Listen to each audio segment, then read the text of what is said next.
19 के बीच में वो जम्मू और कश्मीर के राज्यपाल भी थे। 2018 और 2019 के बीच में जम्मू और कश्मीर के राज्यपाल थे। उन्होंने कल एक टीवी इंटरव्यू में काफ़ी कुछ सनसनीखेज खुलासे किए हैं और इसको दबाने की पूरी कोशिश की जा रही है। जो सत्य का, जो अपने आप को सत्य का पालनहार मानते हैं, वो सत्यपाल मलिक जी की इंटरव्यू को दबाने में लगे हुए हैं, पर ये सच्चाई दबेगी नहीं और इसको हम आगे ले चल रहे हैं। और आज सुबह पवन खेरा जी और सुप्रिया श्रीनाथ जी इस पर और कुछ बातें रखेंगे और मैं समझता हूं ये जो सवाल उठाए जाते हैं इस इंटरव्यू के बाद, ये बहुत गंभीर सवाल है, महत्वपूर्ण सवाल है, राष्ट्रीय सुरक्षा से जुड़े हुए हैं, शासन से जुड़ा हुआ है और प्रधानमंत्री से हम कुछ सवाल भी करेंगे। पर पहले पवन खेरा जी इस पर और विस्तार से आपको जानकारी देंगे और बाद में खास तौर से इसी मंच से हमने सत्यपाल मलिक जी के एक और इंटरव्यू की चर्चा की थी।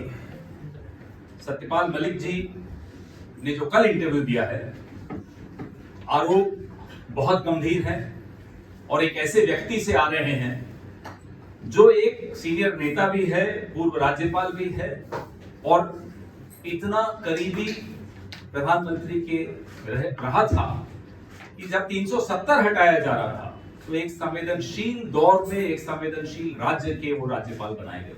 तो कुछ सोच समझ कर ही बनाया होगा, कुछ करीबियां रही होंगी, विश्वास पात्र रहे होंगे। तो कोई ये भारतीय जनता पार्टी की आईटी सेल के 2 रुपए के ट्रोल तो है नहीं कि उनकी बात को नजरअंदाज कर दिया जाए। गंभीर बात कर रहे हैं, विस्फोटक इंटरव्यू है। 4-5 उन्होंने महत्वपूर्ण और प्रमुख मुद्दे उठाए।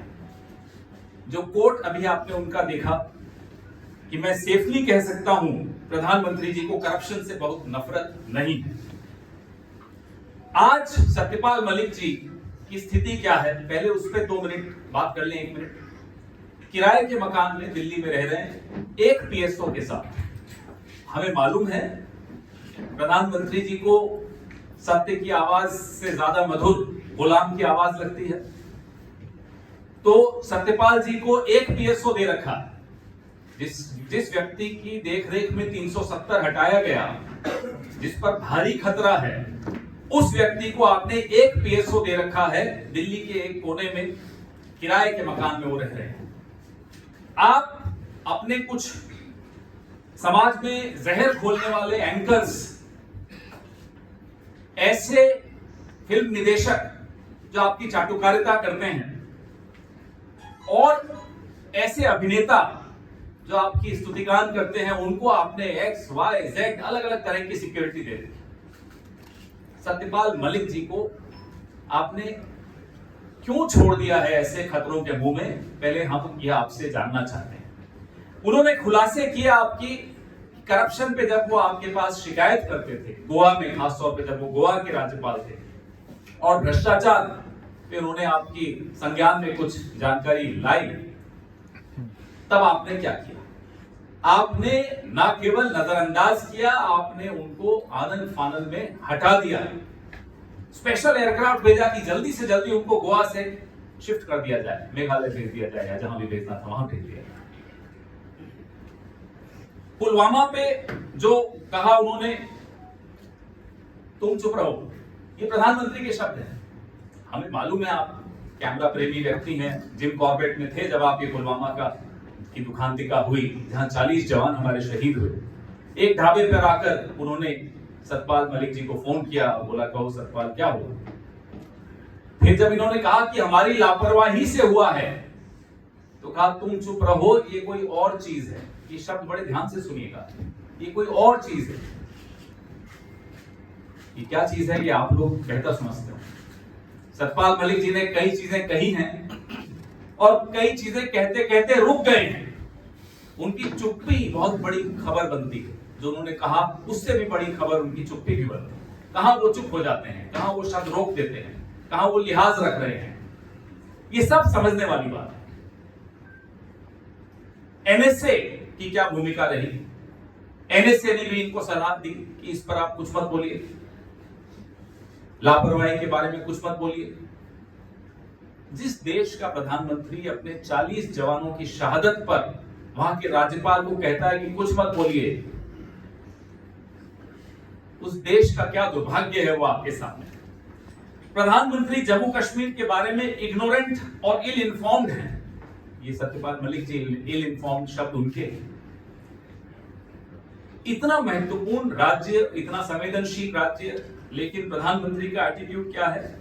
मस्त में है, अपने मस्ती में है अपने, टू हेल विद इट। ये सब सत्यपाल मलिक जी के शब्द हैं हमारे लिए। अडानी घोटाले पर प्रधानमंत्री की चुप्पी प्रधानमंत्री को बहुत नुकसान पहुंचा रही है, यह भी सत्यपाल मलिक जी कहते हैं, क्योंकि अब यह मुद्दा गांव के स्तर तक पहुंच गया है। और उन्होंने यह भी कहा कि राहुल गांधी को संसद में बोलने की अनुमति देने से इनकार करना एक अभूतपूर्व गलती है, unprecedented. It has never happened in the history of parliamentary democracy. उनका यह कहना था कि जो राहुल गांधी सवाल उठा रहे हैं अदानी महाघोटाले, बहुत सही सवाल उठा रहे हैं और प्रधानमंत्री उनमें से एक भी सवाल का जवाब नहीं दे पा रहे। एक अकेला पूरे लोकतंत्र पर भारी। ये इस पूरी कहानी का जिस्ट है, का निचोड़ है। वो खुद ही बोलते हैं मैं एक अकेला भारी हूं। किस पर भारी है वो सत्यपाल मलिक जी ने आपको बता दिया। गवर्नर से सलाह नहीं ली जा रही, गवर्नर को जानकारी नहीं दी जा रही कि उनके राज्य में क्या करने वाले हो, कैबिनेट को नहीं मालूम, और कहीं कोई सवाल पूछ रहा है, कहीं कोई आपको बता रहा है लापरवाही हुई, तो उनको कहो आप चुप रहें। चौंकाने वाली बात है, हमारी महामहिम राष्ट्रपति, हम सबकी राष्ट्रपति, वो किनसे मिलेंगी किनसे नहीं मिलेंगी, उनकी अपॉइंटमेंट की जो लिस्ट है, डेली अपॉइंटमेंट की जो लिस्ट है, वो अप्रूवल के लिए प्रधानमंत्री के कार्यालय में जाती है। कभी सुना हमने ये रिमोट कंट्रोल, ऐसा रिमोट कंट्रोल कि प्रधानमंत्री तय करेंगी कि इस देश की महामहिम किससे मिलेंगी किससे नहीं मिलेंगी। ये स्थिति है कि सत्यपाल मलिक जी की अपॉइंटमेंट थी, रास्ते से उन्हें वापस लौटना पड़ा क्योंकि राष्ट्रपति भवन से फोन आ गया कि आपकी अपॉइंटमेंट कैंसिल हो गई। फिर इन्हें मालूम पड़ा। ये हम नहीं बोल रहे, ये सब राज्यपाल बोल रहे हैं, सत्यपाल मलिक बोल रहे हैं, आज भी भारतीय जनता पार्टी के सदस्य हैं, अभी तक उनका निष्कासन नहीं हुआ है। भारतीय जनता पार्टी के एक वरिष्ठ नेता बोल रहे हैं, ये आवाज अंदर से आ रही है, इसलिए इसको और गंभीरता से लेना आवश्यक है। एक फिल्म आई थी, सोना 300 करोड़ का उसका व्यापार हुआ था, कश्मीर फाइल्स। सत्यपाल मलिक जी जो बता रहे हैं ये 300 करोड़ के ही घोटाले की कश्मीर फाइल्स पार्ट 2 है। उस फिल्म पे तो बड़े इंटरव्यू दे रहे थे भारतीय जनता पार्टी के तमाम नेता। इस पे कौन मुंह खोलेगा, इस पे कौन बोलेगा, हम ये जानना चाहते हैं। प्रधानमंत्री के दोस्त, प्रधानमंत्री के करीबी 300 करोड़ का रिश्वत की ऑफर दे रहे हो, सजा किसको हो रही है? सजा एक तरह से विसल ब्लोअर को हो रही है। कौन है विसल ब्लोअर? सत्यपाल मलिक। कौन है सत्यपाल मलिक? भारतीय जनता पार्टी के नेता हैं आज भी। किसको सजा होनी चाहिए, सजा हो किसको रही है? उनकी सुरक्षा खत्म करके आपने उनको छोड़ दिया। और उनके अगर आप इंटरव्यू देखेंगे, 1 घंटे 9 मिनट का इंटरव्यू है, तो वो कहते हैं कि ये तो चाहते हैं कि कोई मुझे मार डाले। ये उनके शब्द हैं, हमारे नहीं। बहुत ही विस्फोटक है। उम्मीद करता हूं कि जिन गुलामों की आवाज पे सुबह से शाम तक आप लोग डिबेट करते हैं, इस हफ्ते की आवाज पर भी आप लोग डिबेट करेंगे, इस पर भी चर्चा करेंगे। इंटरव्यू लेने वाले ने बड़े तीखे सवाल पूछे। ये वही इंटरव्यू लेने वाला है जिसके एक सवाल से किसी को प्यास लग गई थी, पानी पी के हलक सूखता हुआ निकल गया था। सत्यपाल मलिक जी ने तो बड़ी वीरता के साथ सब जवाब भी दिए। मैं सुप्रिया श्रीनेत जी से आग्रह करूंगा कि पुलवामा कुछ चीजें संशय के घेरे में रही हैं। 300 किलो आरडीएक्स कैसे आ गया? विमान से क्यों नहीं ले जाने दिया गया? जो रोड था, जो मेन रोड जिस पर ये काफिला जा रहा था, आर्टिरियल रोड्स को बंद क्यों नहीं किया गया? इतना इंटेलिजेंस इनपुट था जैश की धमकी थी, उसके बावजूद भी सड़क से क्यों लेकर गए, और इस जांच का क्या हो रहा है। ये सारी चीजें संशय के घेरे में थी, अगाहे बगाहे इस पर चर्चा भी हो जाती थी। ईश्वर जाने असलियत क्या है, लेकिन मेरे लिए ये बहुत निजी मामला है और मैं ये डिस्क्लेमर के साथ कहती हूं क्योंकि ये उन 40 जाबाजों की तस्वीर है जिनकी शहादत हुई और अब पता चलता है कि शहादत जो है वो सरकार की लापरवाही के कारण हुई। और इसमें जो दूसरी लाइन है उसमें जो पहले व्यक्ति हैं पंकज त्रिपाठी जी, वो मेरे गृह क्षेत्र महाराजगंज से आते हैं और उनकी शहादत के वक्त जब मैं उनके घर गई थी तो मैंने वहां पर उनके पिता को, उनकी गर्भवती पत्नी को और उनके छोटे से बच्चे को बिलखते हुए देखा है। तो मेरे लिए यह मामला बहुत निजी है, ईश्वर जाने इसका सत्य क्या है, लेकिन जो सत्यपाल मलिक जी ने कहा है उसने पूरे देश को सत्य में डाल दिया, पूरे देश को स्तब्ध कर दिया है। क्योंकि सत्यपाल मलिक जी, जैसा कि जयराम जी ने कहा या पवन जी ने कहा, ये कोई आम साधारण व्यक्ति नहीं है। ये जम्मू कश्मीर के 2019 के गवर्नर, राज्यपाल थे जब ये हमला हुआ। ये गोवा के राज्यपाल रहे, ये मेघालय के राज्यपाल रहे, बिहार के राज्यपाल रहे और इनकी काफी निकटता, ये विश्वास पात्र थे प्रधानमंत्री का। फर्स्ट नेम टर्म पर इन लोगों की बातें होती है और ये वो बात कह रहे हैं, इस बात की पुष्टि ये कर रहे हैं। मैं आपसे दरख्वास्त करती हूं कि एक बार 2019 14 फरवरी को याद करिए।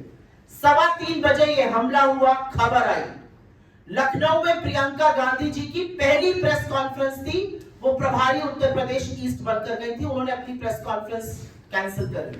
राहुल गांधी जी का एक भोज था G20 राजनयिकों के साथ, उन्होंने वो कैंसिल किया। लेकिन आपको पता है कि हमले के 2 घंटे बाद भी अमित शाह जी ने रैली करी और प्रधानमंत्री मोदी कॉर्बेट नेशनल पार्क में बेयर ग्रिल्स के साथ मैन वर्सेस वाइल्ड शूट कर रहे थे और ये शूट रुका नहीं। ये शूट शाम को लगभग 7 बजे तक चलता रहा, जिसके बाद सत्यपाल मलिक जी का ये कहना है कि उन्होंने सत्यपाल मलिक जी को फोन किया और पूछा क्या हुआ, और जब गवर्नर ने असलियत से उनको वाकिफ कराया कि ये हमारी लापरवाही के चलते, ये हमारी नाकामी है, एक गवर्नर को कहा गया तुम चुप रहो। और एक बार नहीं, उनको बार बार चुप रहने की धमकी दी गई और यह भी साथ में कहा गया अगर तुम कश्मीर पर बोले, इस मामले पर बोले तो मैं तुमसे मिलूंगा नहीं। यह सच जानना जरूरी है। और जैसा कि आपने इसमें देखा, जो हमने वीडियो चलाया था, 2500 सीआरपीएफ के जवानों को जम्मू से श्रीनगर जाना था, 5 विमान की दरख्वास्त करी गई थी, उसको तत्कालीन गृह मंत्रालय ने, गृह मंत्री राजनाथ सिंह ने रिजेक्ट किया था। और यही सच, अगर ये ना होता तो ये आतंकी जो साजिश थी ये नाकाम हो जाती। कुछ ज्वलंत सवाल है और ये सवाल आपके सामने। मोदी सरकार ने उनको एयरक्राफ्ट देने की अनुमति क्यों नहीं दी, ये पहला सवाल है और इस सवाल का जवाब आज देश मांग रहा है, क्योंकि देश स्तब्ध है। ये 40 परिवार आज जानना चाहते हैं कि उनका जवान बेटा, उनका पति, उनका पिता क्यों शहीद हुआ, उसको एयरलिफ्ट क्यों नहीं किया गया। जैश की धमकी को, जैश ए मोहम्मद जिसने इसकी रिस्पॉन्सिबिलिटी ली, ये दूसरा सवाल है, उसकी धमकी को नजरअंदाज क्यों किया गया।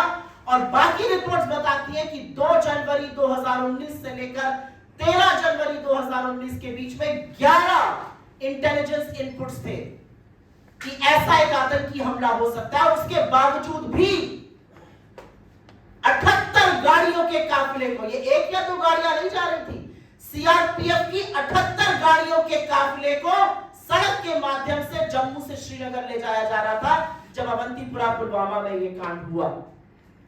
क्यों इंटेलिजेंस इनपुट्स को और क्यों जैश की धमकी को नजरअंदाज किया गया।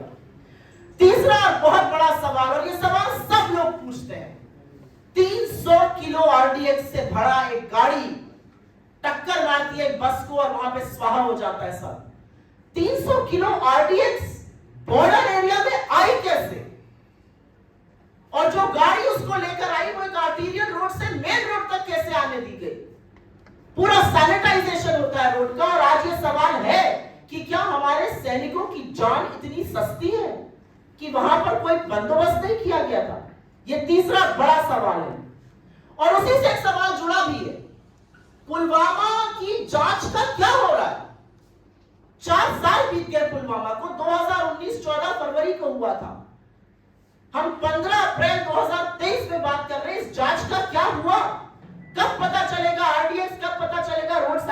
ऑपरेशन के बारे में।